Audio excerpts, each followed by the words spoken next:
Film की शुरुआत में हम मिस्टर वॉन्गफू नाम के एक गार्डियन को देखते हैं जो हमें मिराक्युलस ज्वेल्स के बारे में बताता है, जो ऐसे मैजिकल जेम्स थे जिसमें बेशुमार पावर्स थी, और जिस किसी के पास ये मैजिकल जेम्स होगा वो इसके पावर का इस्तेमाल करने का हकदार होगा। और इन सब में सबसे शक्तिशाली और खतरनाक बटरफ्लाई मिराक्युलस था, क्योंकि उसमें मौजूद डार्क बटरफ्लाइज किसी पर भी हावी होकर उन्हें शैतान बनाने की ताकत रखते थे, और इस मिराक्युलस का किसी भी हाथ में पड़ना बहुत ही विनाशकारी हो सकता था। पर साथ ही इन बुराई का सामना करने के लिए दो गार्डियन मिराक्युलस भी थे, जिनका नाम लेडीबग और कैट नोवा मिराक्युलस था। लेकिन ये दो मिराक्युलस अपने मालिक को खुद ही चुनते हैं जो उसका सही हकदार है, और अगर वो दोनों गार्डियन एक साथ मिल गए तो बुराई का अंत कर सकते थे। इसके बाद हम पेरिस शहर की एक मैरीनेट नाम की लड़की को देखते हैं, जिसका पिता बेकर था और माँ कपड़े की दुकान में काम करती थी। मैरीनेट एक सीधी और शांत स्वभाव की लड़की थी, शायद मुझ पर गई है, लेकिन वो लोगों से दूर ही रहना पसंद करती है, शायद थोड़ा डरती भी है मेरी एक्स की तरह। लेकिन कॉलेज पहुंचते ही वो एक घमंडी और अमीर लड़की क्लोई के स्वेटर को खराब कर देती है गलती से। क्लोई उसका बदला लेने वाली होती है, लेकिन उसका वीडियो बनाते हुए आलिया मैरीनेट को बचा लेती है। कैमरा देखकर क्लोई अपना गुस्सा छिपाते हुए वहाँ से चली जाती है ताकि कोई उसे बुरा ना कहे। मैरीनेट आलिया को शुक्रिया कहती है, लेकिन कॉलेज के किसी भी काम में मैरीनेट का परफॉर्मेंस खराब ही रहता है, जिस वजह से उसे सबके सामने शर्मिंदगी महसूस करनी पड़ती है।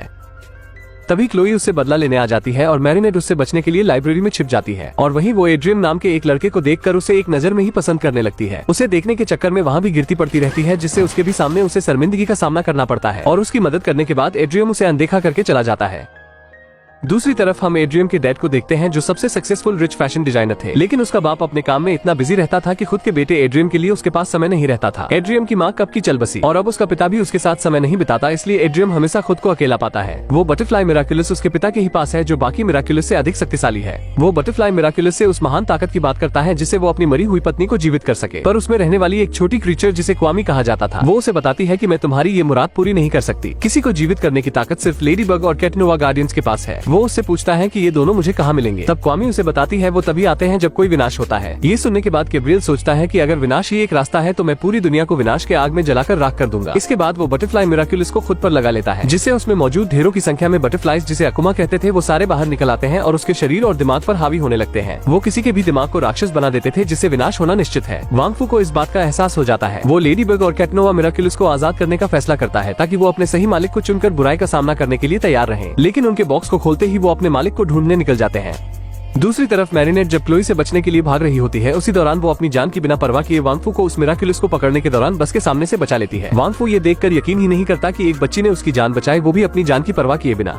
तभी लेडीबग फौरन उसे अपना ओनर चुन लेती है और उसके बैग में चली जाती है। सच कहूँ तो ऐसी लड़की किस्मत वालों को मिलती है। जब वो अनजान बुढ़े को बिना कुछ सोचे बचा सकती है, तो सोचो अपने एक्स के लिए वो क्या करती। कहीं आप तो अपनी एक्स के बारे में नहीं सोचने लगे कि इस लड़की की जगह आपकी एक्स होती और बुढ़े की जगह आप।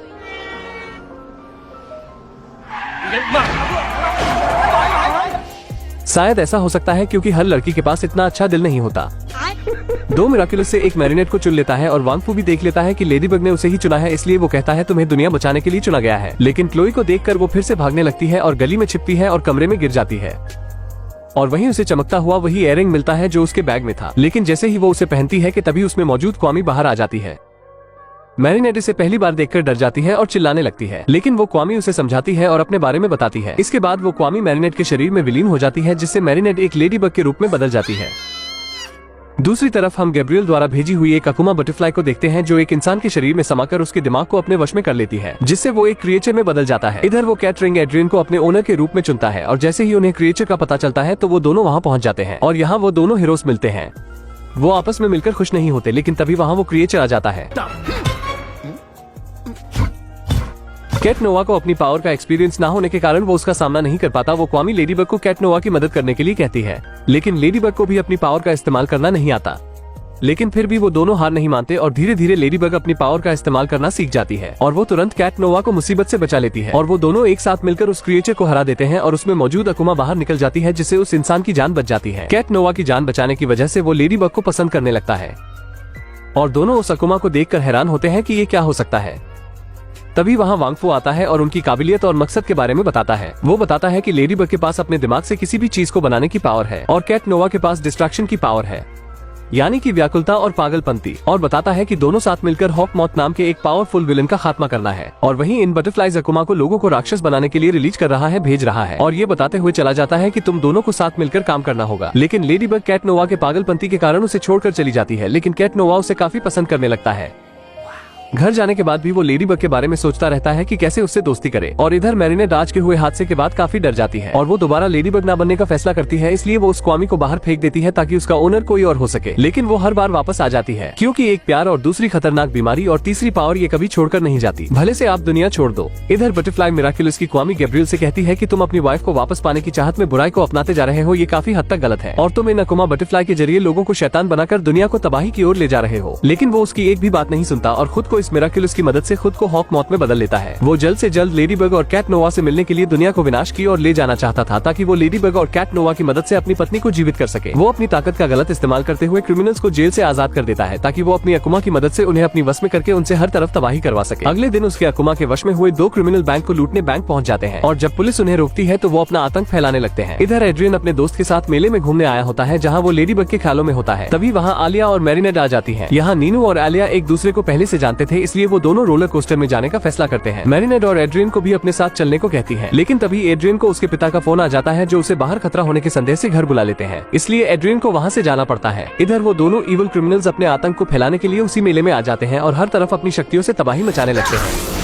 लेकिन उनकी तबाही से एक बड़ा झूला, जिसे हम आसमानी झूले के नाम से जानते हैं, वो अपनी जगह से निकलकर एक चक्के की तरह शहर में चलने लगता है। मैरिनेट को इसका पता चलते ही वो लेडी बग का रूप ले लेती है, लेकिन वो क्रिमिनल्स रबर टॉय को एक जायंट मॉन्स्टर में बदल देते हैं। तभी लेडी बग की मदद के लिए कैट नोवा भी आ जाता है और वहाँ दोनों साथ मिलकर सभी का सामना करते हैं। उन्हें पता चलता है कि अगर वो एक साथ मिलकर इनका मुकाबला करेंगे तो वो किसी को भी हरा सकते हैं। इसके बाद वो क्रिमिनल्स फेरस व्हील्स और रोलर कोस्टर में बैठे लोगों को मारने की कोशिश करते हैं, जिसमें क्लोई भी मौजूद होती है। लेकिन लेडी बग और कैट नोवा भी एक साथ मिलकर उनकी हर कोशिशों को नाकामयाब करने की पूरी कोशिश करते हैं और ऐसा ही होता है। लेडी बग सभी को बचा लेती है और कैट नोवा क्रिमिनल्स का सामना कर रहा था कि तभी उसकी मदद के लिए लेडी बग आती है और वो दोनों मिलकर उन क्रिमिनल्स को रबर मॉन्स्टर के ऊपर फेंक देते हैं, जिससे वो मॉन्स्टर एक नुकीली चीज से टकराकर फट जाता है और वो क्वामी भी क्रिमिनल्स के शरीर से निकलकर उड़ जाती है। लेकिन वो इन्हें धमकी देकर जाता है कि वो अगली बार किसी पर रहम नहीं खाएगा। सभी लोग कैट नोवा और लेडी बग के काम से बहुत खुश होते हैं और जल्द ही वो दोनों पॉपुलर हो जाते हैं। इस तरह वो दोनों साथ मिलकर अकुमा के वश में हुए लोगों को हराकर उन्हें अकुमा से आजाद कराते थे और हर तरफ से उसकी बुराई को खत्म करने के मिशन में लगे रहते थे। और उनकी बढ़ती पॉपुलैरिटी को देखकर गैब्रियल को बहुत जलन सी होती है। समय के साथ लेडी बग और कैट नोवा अपनी पावर्स का सही इस्तेमाल करने में माहिर हो जाते हैं और साथ ही इस बात को वो किसी को भी नहीं बताते कि वो एक सुपर हीरोज हैं। अब लेडी बग और कैट नोवा एक दूसरे को और भी अच्छे से समझने लगे थे और एड्रियन लेडी बग का साथ पाकर बहुत खुश था। मैरिनेट एड्रियन को चाहती थी। एक दिन कैट नोवा मौका पाकर लेडी बग को अपने दिल की बात बता देता है, लेकिन वो एड्रियन को पसंद करती थी, इसलिए वो कैट नोवा को मना कर देती है। उसे नहीं पता है कि ये एड्रियन ही उसे अपने दिल की बात बता रहा है। और अगले दिन मैरिनेट हिम्मत करके एड्रियन को प्रपोज करती है, लेकिन वो लेडी बग को चाहता था, इसलिए वो मैरिनेट को मना कर देता है।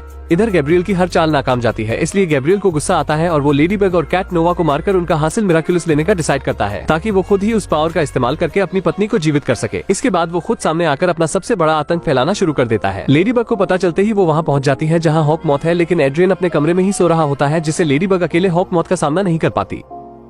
तभी एड्रियन को ये बात पता चलता है तो वो कैट नोवा के रूप में वहाँ पहुँच जाता है और सही वक्त पर आकर लेडी बग को बचा लेता है। लेडी बग को लगता है कि हॉक मॉथ बहुत ही पावरफुल है, वो दोनों इसका सामना नहीं कर सकते। लेकिन कैट नोवा जोश में आकर हॉक मॉथ का सामना करने के लिए अकेले ही उस टावर पर जाने लगता है। लेकिन हॉक मॉथ बहुत ही खतरनाक था, इसलिए उसके एक ही वार से एड्रियन टावर के साथ नीचे पानी में गिर जाता है। लेडी बग उसे बचाने के लिए पानी में कूद जाती है और उसे पानी से बाहर लाती है, लेकिन वो बेहोश था। तभी उनके पास हॉक मॉथ आ जाता है। लेडी बग अकेले ही उसका सामना करने की कोशिश करती है, लेकिन हॉक मॉथ उसे पकड़कर उसका मिराक्युलस रिंग अपना लेता है, जिससे वो और भी ज्यादा पावरफुल हो जाता है और वो कैट नोवा का भी मिराक्युलस रिंग लेने ही वाला था। लेकिन कैट नोवा की हालत देख मैरिनेट मजबूर होती है। कैट नोवा की हालत देख मैरिनेट को अपनी मिराक्युलस का ख्याल आता है, जो उसे वापस से उठने के लिए रिक्वेस्ट करती है और मैरिनेट उसे हॉक मॉथ के हमले से बचा लेती है। कैट नोवा का मार्क्स टूट जाता है, जिससे हॉक मॉथ को उसकी सच्चाई का पता चल जाता है कि वो तो उसका ही बेटा एड्रियन है। ये देख उसे समझ में आ चुका था कि वो कितनी बड़ी गलती कर रहा था और उससे भी बड़ी गलती अब वो करने वाला था। वो अपनी सभी तबाहियों को रोक देता है और अपने असली रूप में वापस आ जाता है। ये देख एड्रियन हैरान हो जाता है कि उसके पिता ही इस पूरी दुनिया को तबाह बर्बाद करने में लगे थे। इसके बाद गैब्रियल एड्रियन से माफी मांगता है और बताता है कि वो उसकी माँ को जीवित करने के लिए इतना अंधा हो चुका था कि उसने सही और गलत का फर्क ही भूल गया, लेकिन अब उसे अपने किए का बहुत ही अफसोस था। ये सुनकर एड्रियन अपने पिता को माफ करके गले से लगा लेता है। इसके बाद मैरिनेट को अपना मिराक्युलस वापस से मिल जाता है और तभी वहाँ वॉन्ग फू भी आ जाता है। जो गार्डियंस मिराक्युलस थे वो अपने सही चुनाव से बहुत ही खुश होता है और लेडी बग उसे गैब्रियल का बटरफ्लाई मिराक्युलस वापस कर देती है। इसके बाद वो अपनी शक्तियों का इस्तेमाल करके गैब्रियल द्वारा नुकसान किए हुए हर चीज को वापस से सही कर देती है और लास्ट में एड्रियन और मैरिनेट को एक दूसरे की असलियत पता चल चुकी थी और वो दोनों एक हो जाते हैं। पता नहीं मेरी बारी कब आएगी। खैर छोड़ो, आपके एक्स का क्या नाम है कमेंट में हमें जरूर बताना। अगर आपके पास ये सब नहीं है तो खुद को अनाथ ना समझे और ये मत सोचना कि आपको कोई गोद लेने आएगी। सब्सक्राइब करिए और हमारे अनाथ आश्रम में आ जाइए। यहाँ 37 लाख से ज्यादा अनाथ बच्चे और बूढ़े रह रहे हैं जो पिछले 90 दिनों से लापता हैं। शायद उन्हें कोई गोद ले लिया होगा। ऐसे ही वीडियो हर संडे को चाहिए तो वीडियो को सिर्फ लाइक करिए, हम समझ जाएंगे।